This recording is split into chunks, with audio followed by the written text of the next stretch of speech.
Welcome back to our series of discussions about leadership and lessons we can learn from important movies. Today we'll be discussing Invictus and the election of Nelson Mandela as the President of South Africa at the end of the apartheid era in 1995. I'm here with my daughter. Hi, my name is Natalie Anderson.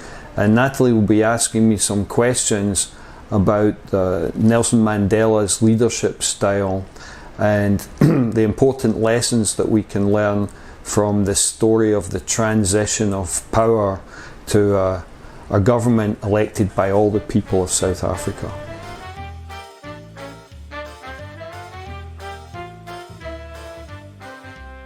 Invictus follows Nelson Mandela as he enters his presidency following a 27-year imprisonment for incitement.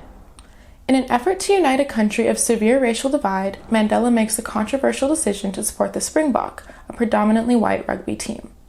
Recognizing how sports can unite a country, Mandela enlists the help of Springbok captain Francois Pienaar to win the 1995 South African Rugby World Cup.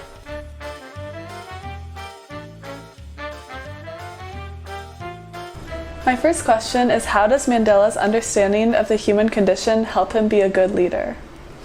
So, a really critical thing to understand is that Nelson Mandela has very deep empathy, and it doesn't really matter someone's background, the colour of their skin, their ethnicity, the language they speak. He really seeks to understand people. So he talks about the period when he first went to prison. He was in prison altogether for 27 years. Towards the end, it was more of a house arrest in a nice house in the suburbs, but in the beginning it was the prison on Robben Island, just off Cape Town, and it's cold and windy there. It's quite bleak. It wasn't the nicest environment. So he wanted better conditions for him and his fellow prisoners, and in order to win the support of the guards in the prison and the superior officers, the people who managed the prison, he realised that he had to understand them better. So he learned their language, the Afrikaans language. He learned to read their newspapers and their poetry and their history. So he realised that in order to win over his enemy, he had to know them maybe better than they know themselves. And he brought that skill with him to everything else that he did. So in the movie we see that he developed this deep understanding of the Afrikaner population, the majority of the white minority, the majority of the white minority in South Africa, who are ethnically Dutch. They were Dutch settlers in the 19th century. So their language is a version of Dutch, basically. And he realises that certain things are hugely important to them and their identity, and especially playing rugby. So he realises if he wants to unify South Africa and hold it together as a successful economic country and a successful democracy, he needs to keep this Afrikaner population on board. And he comes up with the idea that he's going to do that by supporting the rugby team to win the World Cup.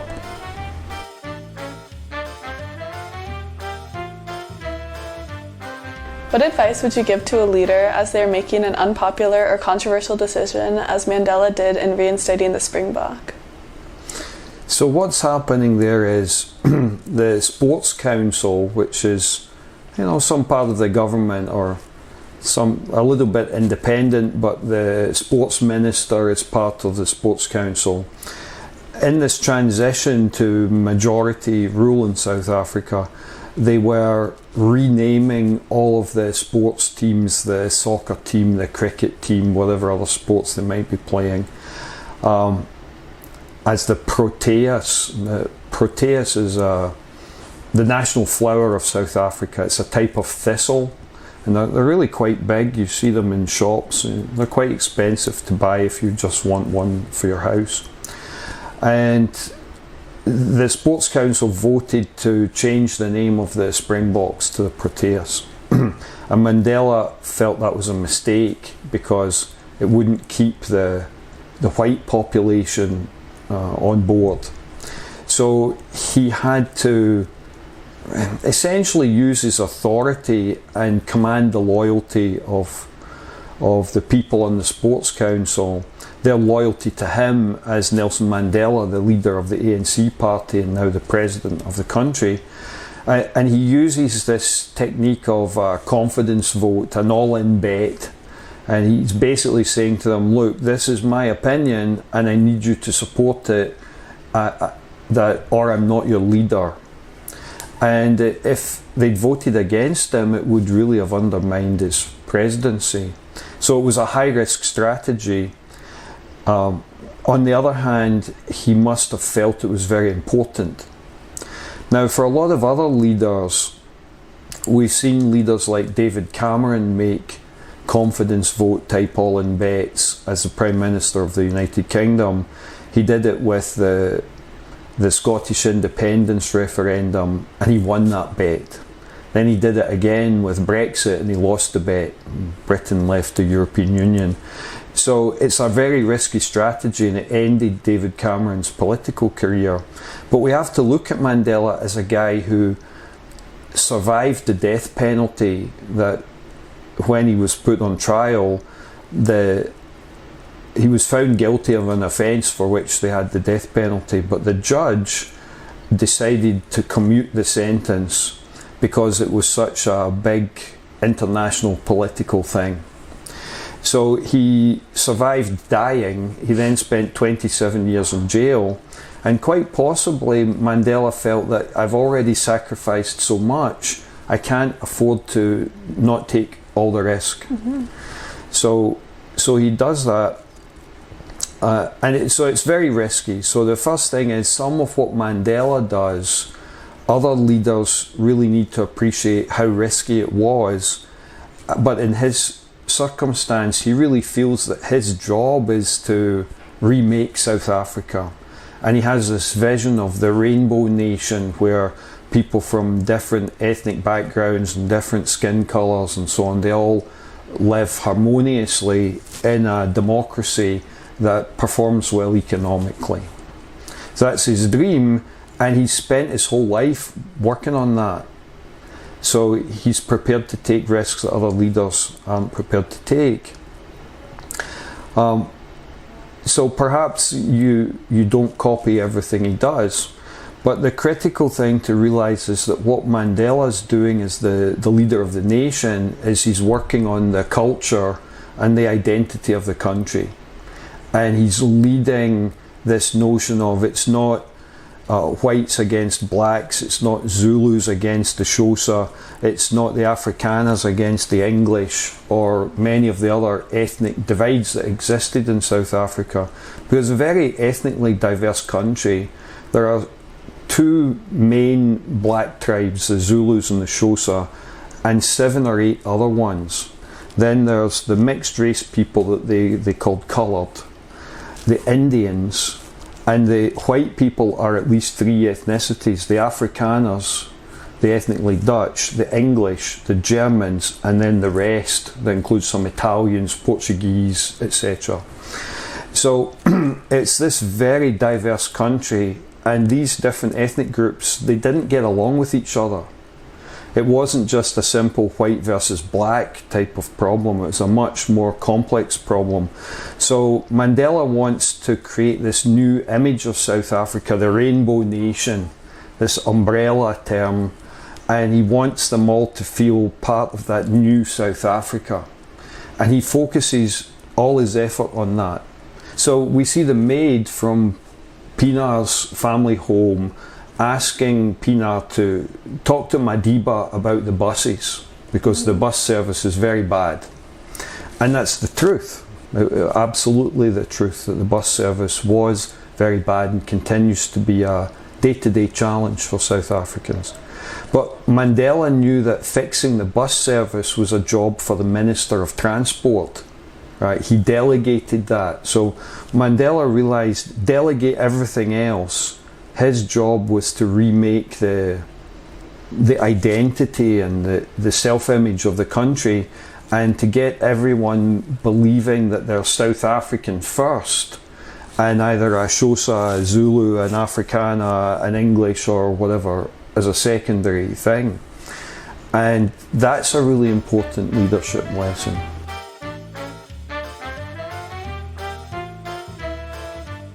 Why is leading by example a powerful leadership tool? So we see not just Mandela but several characters in the movie showing leadership, and particularly we see Francois Pienaar, the captain of the rugby team, showing leadership. Now Pienaar played number 6, which coincidentally was the same position that I used to play at high school rugby, and he was widely regarded as the second best number 6 in South Africa. So why was he in the team? Well, it was because of his leadership skills that the coach, the team manager, selected Pienaar for his leadership. And Mandela knew about this. In fact, there's something the movie doesn't highlight. Mandela knew the team coach. It's a total coincidence. The day Mandela was released from prison, there was very bad traffic in Cape Town because everyone was trying to go there for the celebrations. And the motorcade with Mandela, they pulled off the freeway and they went into a residential neighbourhood and they parked there for a while to let the traffic go down. They parked outside the rugby team coach's house. Right, so that story's in the book, but it doesn't appear in the movie. So Mandela knew that Pienaar had been selected for his leadership skills. And we see Pienaar, for example, leading by example. Right, so there's a point where they're planning how can we defeat the Kiwis, New Zealand, in the final, and Pienaar asks some of the other guys, they actually play the centres in the back line, and he says, you have to tackle those guys and just hold on to them, help will come. And then you see in the footage of the game, of course it's staged for the movie, but they tried to make it as accurate to the real matches as possible. Pienaar is the first one to run from the forwards, from the scrum, to run and help. He's the first guy making the tackles. And that's just one example of him leading by example. Right? There are other times where he's handing out the words to the national anthem, and a lot of these players are Afrikaner, and now they've got a national anthem that's for them in a foreign language, although the national anthem's actually in 4 languages. It changes, but they don't want to sing it, and he doesn't want to force them, but he said it's called God Save Africa, and maybe we could do with that, right? We could do with some help. So we see Pienaar leading by example. He leads by signalling. He leads by sort of holding the mirror up to reality when there's a point where they're asked to help out with training camps with kids in the townships, and the team challenge him with, is this you talking or is it your friend Mandela? He says, you know me better than that. And then he reminds them, you have to realise that we're more than just a rugby team.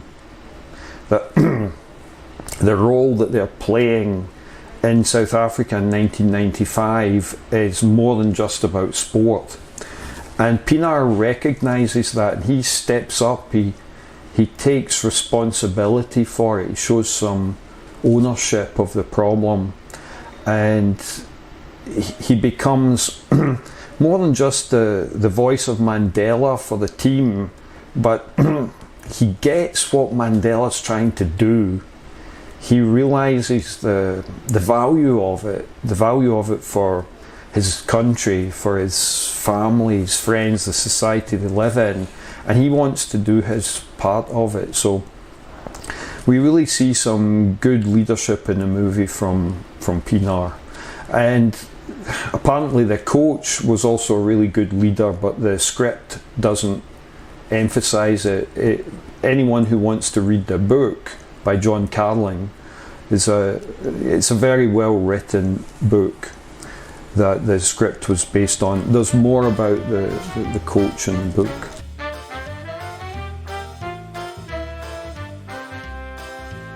What ways can business owners apply social engineering to unite their companies? So the lesson from Mandela is he's the president of the country, and his job is the country's identity and its culture, and modifying that, hacking it during his very short, only 5-year term as the president. But he always saw himself as a transitional guy, the guy who comes in, shakes it up, sets it off in a new direction, and then hands over to someone else to keep it going. And in that case, that was Thabo Mbeki, another senior leader in the party. And actually the son, Thabo Mbeki's father, had recruited Mandela into the ANC, in a very early stage in his life. So Mandela knew he was the transition president, and his job was the culture and the identity. And I've seen similar things from really big business leaders. Lou Gerstner, who was the chairman of IBM for 10 years, just a little bit before you were born actually, so from 1991 to 2001. And he said that as the chairman, he came to realize that his job was the culture. Everything else could be delegated. So that the finances, the strategy, the products, the marketing, the sales, all of those things could be delegated to other people. In the same way that Mandela realized that fixing the bus service could be delegated to the Minister of Transport. And therefore, business leaders who have an organization that's in a transition, maybe in some crisis, they need to realize that their job is to work on the identity and the culture and delegate everything else. Of course, finances are important. You can't run out of money. Having a strategy is important. Having a good set of products that meet your customer expectations is important. Having marketing and sales, all these things are important. So you need good people in the executive suite. The chief marketing officer, the chief financial officer, and so on. They all need to be good people. But for the senior person, their job is the culture. And I think that's the main lesson from this movie. Not just that is the job, but how to go about it.